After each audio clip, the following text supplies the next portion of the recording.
Hi, Jan here, and thanks for checking out this video episode today. In today's episode, we're going to talk about something we all have done, and we continue to do that during the rest of our lives. We are going to talk about failing. Since childhood, most of us were educated and trained and told repeatedly that failure was a result of complete disaster of what we were doing. The word failure was fully loaded by negativism that even could get us to feel ashamed of what we have done.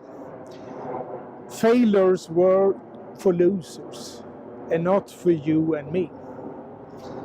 However, do you view people like Bill Gates, Steve Jobs, Richard Branson, Michael Jordan, Walt Disney, Albert Einstein, and Oprah Winfrey, to just mention a few of them, as losers? I'm pretty sure you will recognize these people as excellent examples of true winners. But if you study their life stories, you will find out that they have failed more than ordinary average people. Well, you might say, would you then argue that you have to fail to be successful? No, not that exactly. It's not that simple. However, these famous entrepreneurs I just mentioned, they viewed failures in a completely different way. To start with, they didn't feel any shame to fail. And this helped them a lot to not let anything block them in what they were doing. Secondly, the multiple failures they did represented important milestones in their progress of their projects. Every little failure taught something, helping them to apply appropriate adjustment to their projects. When the failure was done, the most important part has to be implemented. What did you really learn from the failure? If you learned sufficiently from the failure, for sure you will never repeat the same failure at least again. For sure you will make new mistakes and failures, but never the same as before. One of the most quoted failure processes is the one of Thomas Edison, when he invented the first electrical bulb.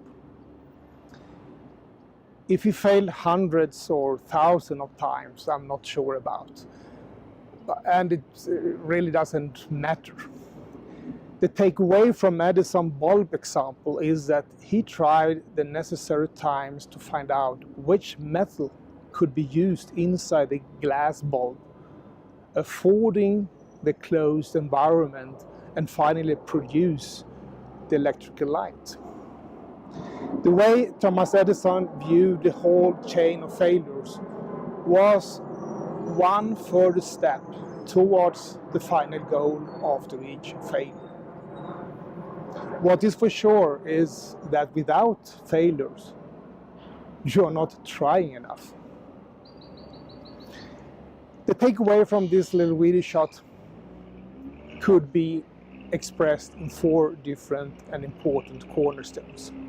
Number 1, stop feeling bad when you fail. Number 2, analyze deeply why you failed and fully understand why you did it. Number 3, failing correctly means that you will never repeat the same failure again, but learn from it and moving forward. Number 4, mentalize yourself that your failure represents an important and necessary part of your progress. No failure, no progress, and no success. As a self-employed entrepreneur, I'll tell you that I failed a lot when I started as a digital marketer online. However, I never repeated the same failure twice. I did a lot of mistakes and a lot of failures.